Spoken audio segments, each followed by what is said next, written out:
Okay, so we're going to start here with a quick guide on the dashboard for 3CX. What you will find is on the left hand side here is all your basic menu options for the system. So the top one's dashboard. That will always return you to the main dashboard. So that's the one we're going to focus on right now. So the first box here you've got is the system status. That will tell you how much disk usage you have, so how much memory is left, memory usage, how much RAM you have left, and the CPU usage. Disk usage will need to keep an eye on if you're using recordings, but other than that you won't really see that go too high. Next one along is the PBX status. This is pretty self-explanatory.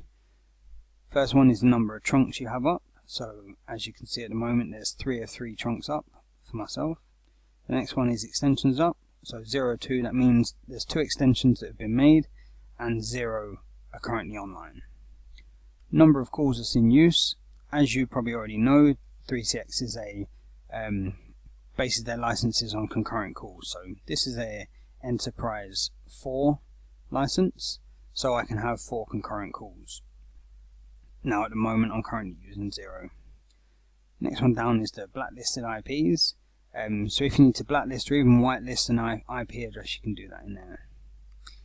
Event log, that basically just tells you all the information on what's happening on the system. You'll also see at the bottom of the screen here the event log. This is just an overview of the last few instances. So for example, if you've sent out a provisioning to a handset or an update, or there's been an overnight database maintenance, you'll see that there.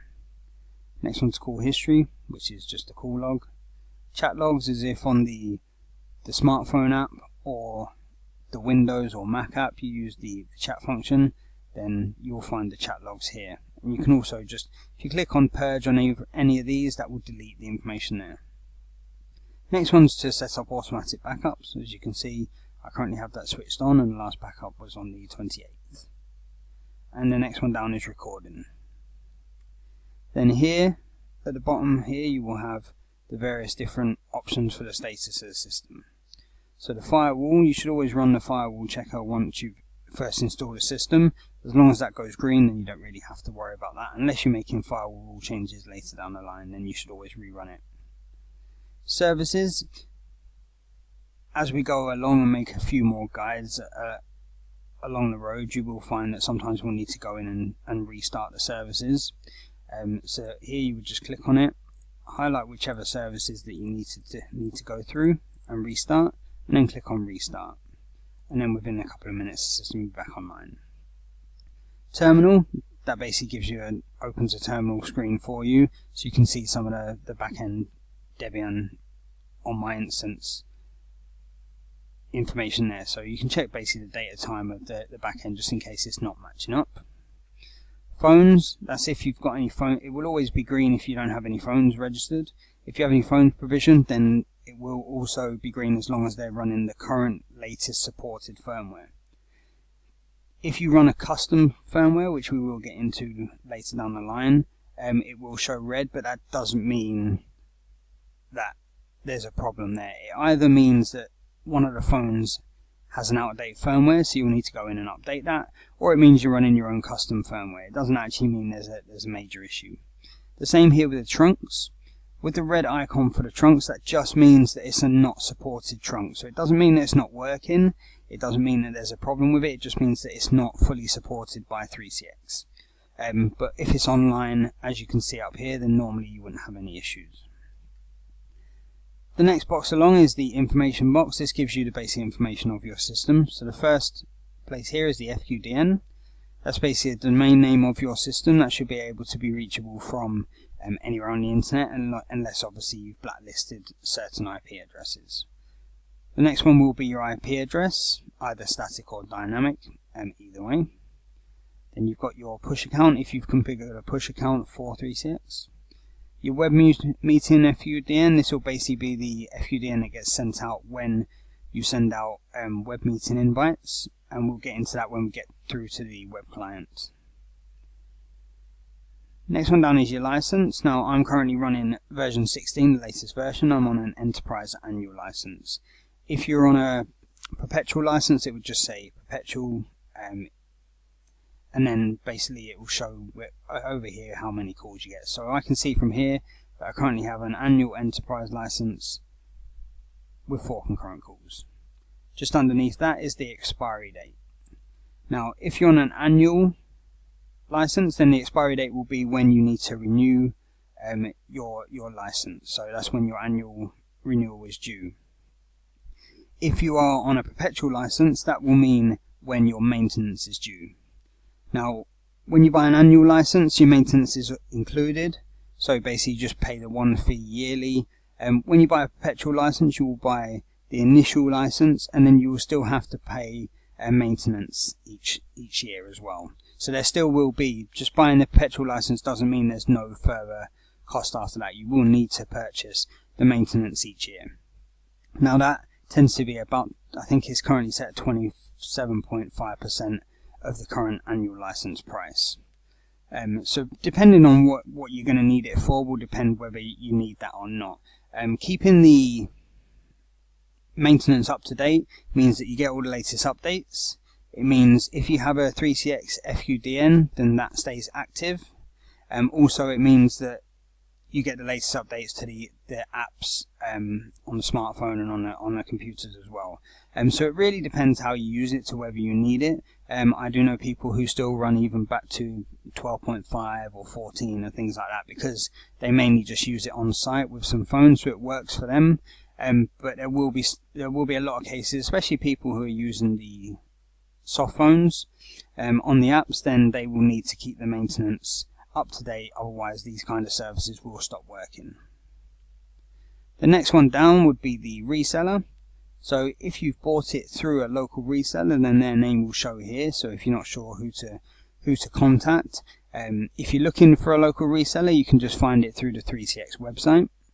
And normally when you first do an install, you'll also get an email just letting you know who the local resellers in your area are, and they can help you with some support and things like that if you need help there. Next one down, simultaneous calls. Same as the number in calls in use, it just tells you how many calls you got within your license. Next one down, simultaneous meeting participants. Just means how many people you can have in a web meeting at the same time. So with the enterprise license, I can currently have 250 people within that. And underneath that just shows how many outbound rules. So currently I've got 2 outbound rules set, so that will show how many are there. Now just below that, the blue boxes here are basically some shortcuts here. So you've got updates, so if there's any updates to the system, you would just click on that here. That would show in any updates there, and you would just click to run those updates. You can also automatically update 3CX weekly or daily. The main updates that you will get will be when, as new SIP trunks become supported, they will send through the software so that you can just easily provision those. Also new provisioning packages, new firmware updates for the phones, and also major releases. So at the moment we've recently just gone to the final release of version 16. So within the next couple of months you would expect version 16.1, Service Pack 1 as they call it, to be launched. Activity log. This is basically just showing all the activity that's happening on the system. So for example, if you see that an IP address has been blacklisted and you want some more details on that, you can click on the activity log and it will give you a little more information there. So it will give you information on where it's trying to register from. So here we are as an example. We have here authentication failed. It shows what IP address that it's coming from, and also what extension number it was trying to register on. And here you can see that basically it was trying to send a call from extension 101 to this number here, and obviously that failed. Eventually that IP address will be blocked depending on your security settings there. Next along events, it's the same as the event log, it's just a more comprehensive view of it. So whereas the event log will just give maybe 10 to 20 initially, if you click on the events here you'll be able to see basically all the ones that are currently stored. Next one across is the IP blacklist.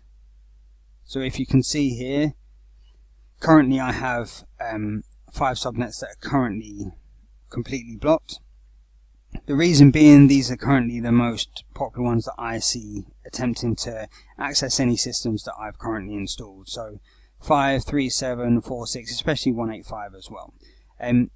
If one was to just be blocked individually, you would just see it come up in this list, and it would just show. If it's been done in error, for example, so if for example you've tried to register a phone, but maybe some details were put in incorrectly, and eventually it's blacklisted that IP address, you would just come in here, click on the little cross here, and then click OK. That would then delete it, and it would be whitelisted.